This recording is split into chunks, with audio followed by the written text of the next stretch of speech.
Shri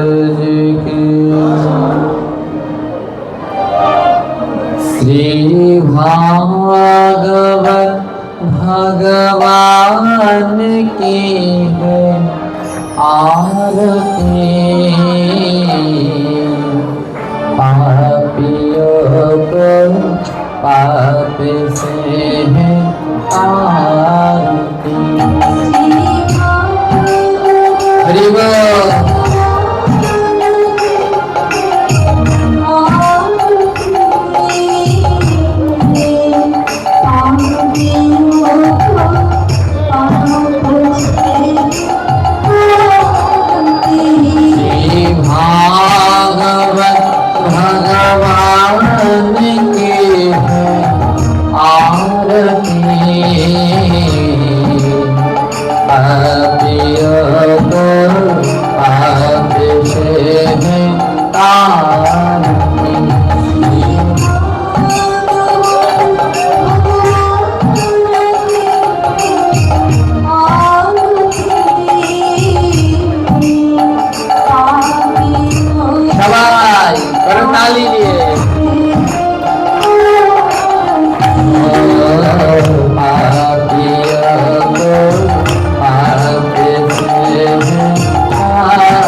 Krishna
Madan भोले वालो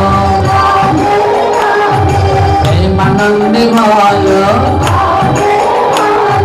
वृंदावने चालो मदन भोले वालो वृंदावনের পথে শ্যামী কুণ্ডের সাথে রাধা কুণ্ডের সাথে ভুবনের পথে কুঞ্জগলির পথে রাধে রাধে সবাই মিলে বলা উচ্চ স্বরে বলা বাহু তুলে বলা প্রেমানন্দে বলা জয় রাধে জয় রাধে জয় রাধে জয় রাধে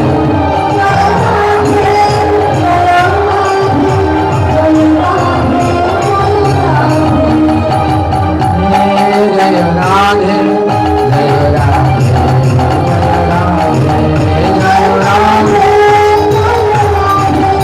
जय राधे जय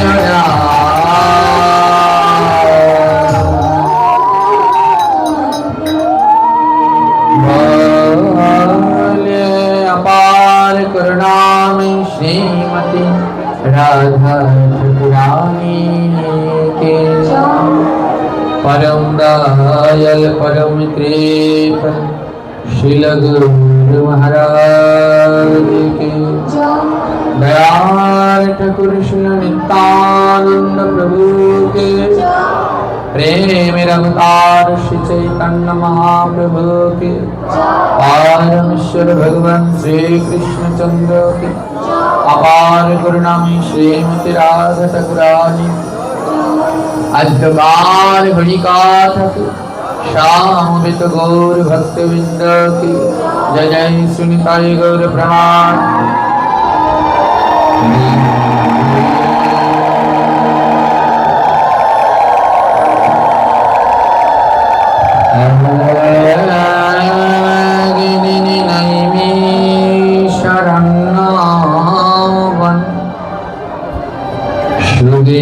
सुखदेव गोस्वामी बसियाछ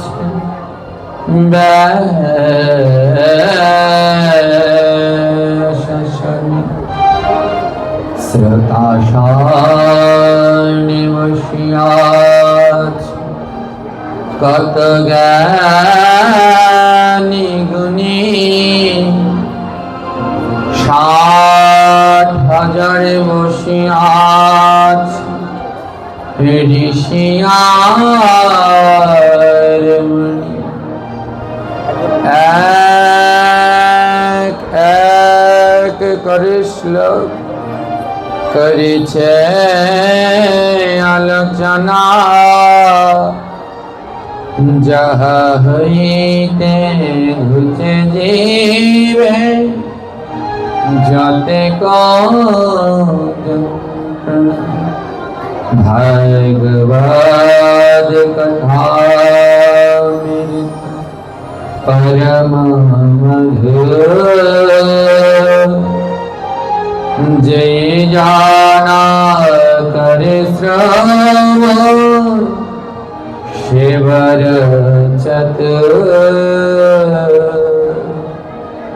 भागवत कथामृत जल कारिणे जाय पुनराय करे नाही मनुष्य जन्म पाय भागवत कथामृत जे करे कीर्तन তাহার চারণে করি সহস্র প্রণাম। अहिंसा प्रथमं पुष्पम् द्वितीय इन्द्रियनिग्रहम् तृतीय दया पुष्पम् क्षमा पुष्पं चतुर्थकम् तप पुष्पं ध्यान पुष्पं ज्ञान पुष्पं सप्तकम् सप्तैव चैव अष्टमं पुष्पं एवेत्तुष्टां जनार्दन। এই শ্লোকটির ব্যাখ্যা অনেকেই শুনবার জন্য অনুরোধ করেছেন, আরো কি যেন কাগজে করে লিখে দিয়েছেন। আদৌ আমি এমনভাবে পারি না পাঠ করতে, কেউ কিছু বলে দিলে লিখে দিলে সম্ভব হয় না। আমার মন থেকে যেমন আসে তেমনই চলতে থাকে, হাজার চেষ্টা করলেও আমিও পারবো না। শুরু করতে পারবো, কিন্তু দেখবেন আবার ঘুরে কোথায় মন চলে গেছে, আমি সত্যি পারি না। এই শ্লোকটিতে কি বলা হয়েছে, আমরা দুটো ভগবানকে পেতে হলে কটা পুষ্প দিতে হয়? 8টা পুষ্প। ভগবানের কৃপা লাভ করতে হলে 8টা পুষ্প ভগবানকে নিবেদন করতে হয়। এই 8টা পুষ্প কোনো গাছে ফোটে না, এই 8টা পুষ্প ফোটে আমাদের দেহের মধ্যে। বলে গাছের পুষ্প দিলে গাছের পূর্ণ হবে, তোমার কিছু হবে না। তাই দেহের মধ্যে এই 8টা পুষ্প ফুটিয়ে ভগবানকে এক এক করে নিবেদন করে। তার মধ্যে প্রথম পুষ্প অহিংসা প্রথমম পুষ্প। প্রথম পুষ্পটার নাম অহিংসা, কাউকে হিংসা করা যাবে। দ্বিতীয় ইন্দ্রিয় নিগ্রহ, দ্বিতীয়টার নাম হলো ইন্দ্রিয়কে সংযত করে গোবিন্দের সেবায় লাগাও। তৃতীয় দয়া পুষ্প, ভগবানকে লাভ করার তৃতীয় পুষ্পটার নাম হলো দয়া। হ্যাঁ, দয়া থাকতে হবে। তাই মহাপ্রভু সনাতন গোস্বামীকে বললেন, জীবে দয়া নামে রুচি বৈষ্ণব সেবা ইহা বিনা ধর্ম নাই শুনো সনাতন।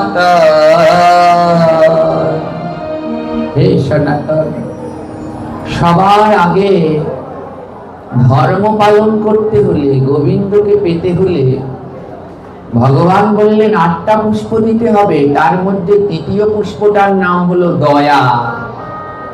আর মহাপ্রভু বললেন ধর্ম পালন করতে হলে প্রথম যেটা দিতে হবে সেটার নাম হলো দয়া। জীবে দয়া নামে রুচি বৈষ্ণব সেবন। জীবকে দয়া করো। আজ আমাদের দয়া বলতে আর কিচ্ছু নেই।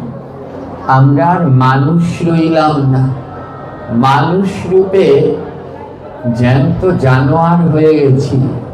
কেউ কারো হাত থেকে রেহাই পাচ্ছে না।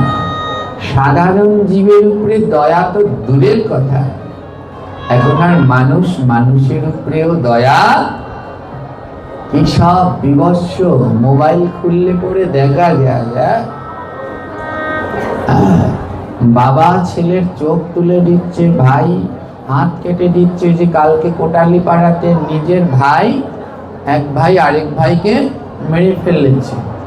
কি অবস্থা, কোথায় গিয়ে এই ধর্ম পৌঁছেছে। গুরুদেবের কাছেও শিষ্য সুরক্ষিত নয়, পিতার কাছেও তার সন্তান সুরক্ষিত নয়। ওই যে কি যেন একটা টিভি চ্যানেল আছে, সত্য ঘটনাগুলো দেখায়, ওগুলো দেখলে মনে হয় এই পৃথিবীতে এখন আর মানুষের মধ্যে কোনো মনুষ্যত্ব নেই। হ্যাঁ, হাত পা থাকলে কোনোদিন মানুষ হওয়া যায় না, চোখ কান নাক মুখ থাকলে মানুষ হওয়া যায় না। মানুষ হতে হলে একটা মন চাই, পবিত্র মন। আর পবিত্র মন যার না আছে সে কোনোদিন মানুষ হতে পারে না। আর পবিত্র মন তখনই হয় না যখন মনের ভিতরে দয়া হয়।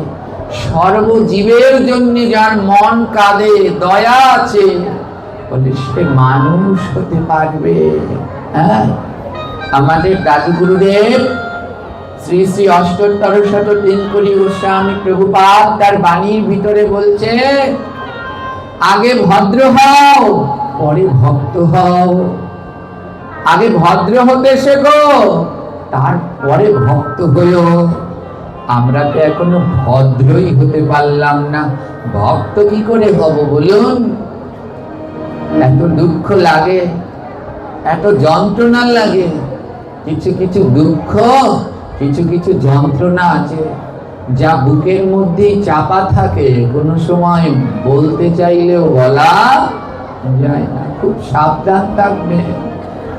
যারা এই ভক্তি জগতে নাম লিখিয়েছেন, আমাদের প্রভুপাদের বাণীটা মনে রাখবেন। আগে ভক্ত ভদ্র হও পরে ভক্ত হও। যদি ভদ্রই না হতে পারলাম, ভক্ত কি করে হব? চরিত্রকে পবিত্র করো, চরিত্র পবিত্র করে কর গোবিন্দের ভজ। সেই ভজনে পাইবা রাধা কৃষ্ণের যুগল চরণ।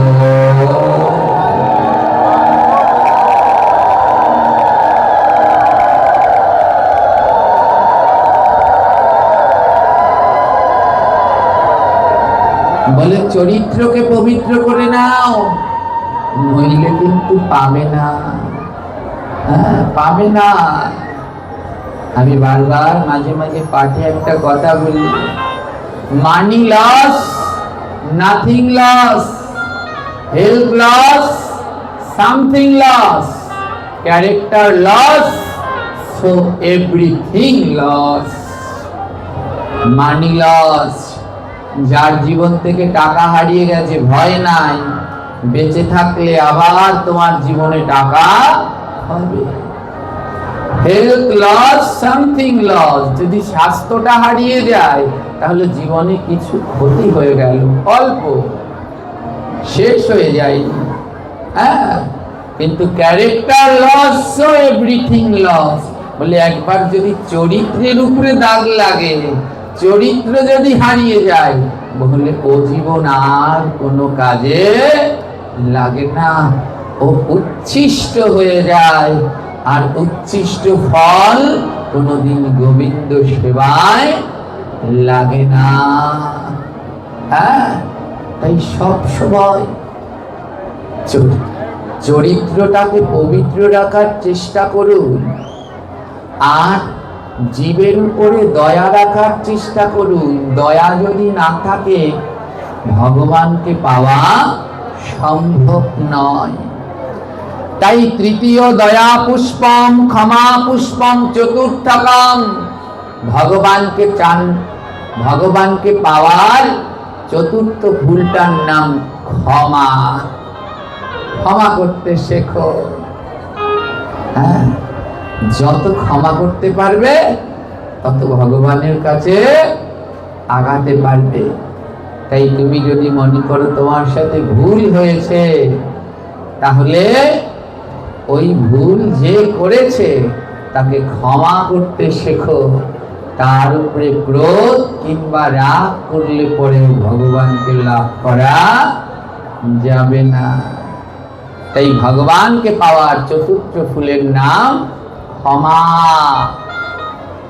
তপপুষ্পম, পঞ্চম ফুলটির নাম তপ।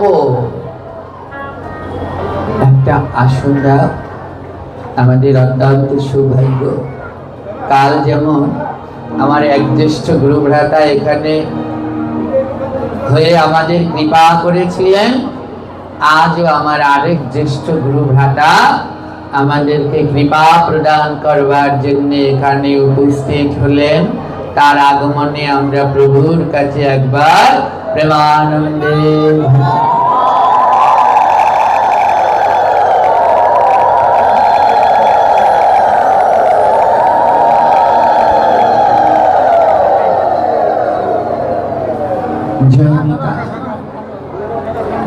তপপুষ্পম, গোবিন্দকে পাওয়ার পঞ্চম ফুলটার নাম হলো তপ, মানে তপস্যা। তপস্যা কি? না খেয়ে পড়ে থাকা, হ্যাঁ ওটা তপস্যা না।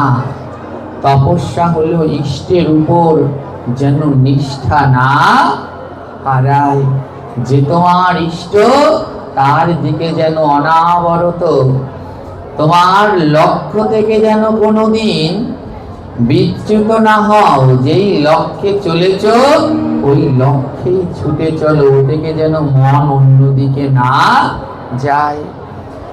এর পরেরটাই হলো ধ্যান পুষ্পম, গোবিন্দকে পাওয়ার ষষ্ঠ পুষ্পের নাম হলো ধ্যান। তাই তপস্যা এবং ধ্যানকে দুজনকে পাশাপাশি রাখলেন। বলে কেন?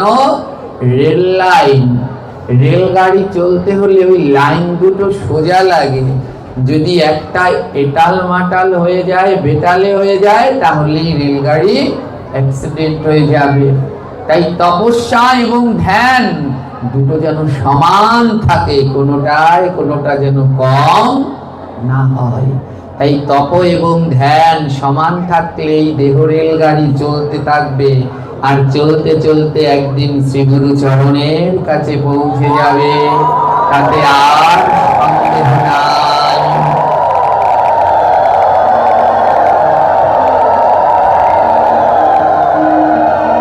জ্ঞান পুষ্পম তেষট্টকম, ভগবানকে পাওয়ার 7 নাম্বার ফুলটি হলো জ্ঞান। যত পারো জ্ঞান আরোহণ করো। হ্যাঁ, আমি একটা কথা মাঝে মাঝে বলি, এই জীবনটা এক সুতার গ্রহণটি, গিট পাকানো, বারবার গিট পাকিয়ে যাচ্ছে।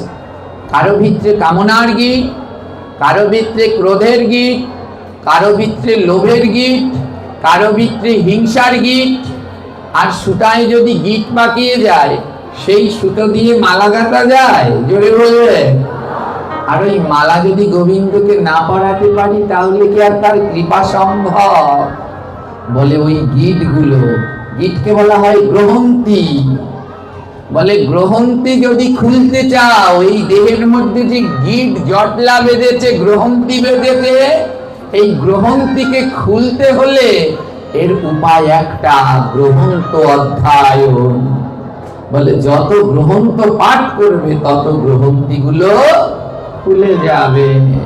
তাই ভগবানকে পাওয়ার 7 নাম্বার সপ্তম পুষ্প হলো জ্ঞান, আর জ্ঞান অর্জনের জন্য অবশ্যই গ্রহন্ত অধ্যায়ন করো। সত্যৈব চৈব অষ্টমং পুষ্পম এবে তুষ্টাম জনার্দনম। বলে ভগবানকে পাওয়ার 8 নাম্বার ফুলটা হলো সত্য। 8 নাম্বার ফুলটা কি? বলে সত্যের পথে চলো, মিথ্যার ধারে কাছারে যেও না। যতই কষ্ট হোক সত্যের দিকে ধ্যান দাও, মিথ্যার দিকে গেলে তো ডুবলে। আর এই জগতে যে সত্যের পথে চলে মাগো, তার দুঃখ কষ্টের কোনো শেষ নেই। বলে ওই দুঃখ কষ্ট সহ্য করে যদি শেষ দিন পর্যন্ত থাকতে পারো, সত্যের পথে থাকলে তোমার 5 তলা 10 তলা বিল্ডিং হবে না। সত্যের পথে থাকলে তোমার নয়নের জল কোনোদিন থামবে না। সত্যের পথে থাকলে ওই এসির মধ্যে থাকতে পারবে না। সত্যের পথে থাকলে নরম বিছানা পাবে না। কিন্তু সত্যের পথে থাকলে অন্তিম কালে আমার প্রাণ গোবিন্দকে অনায়াসে লাভ করিব।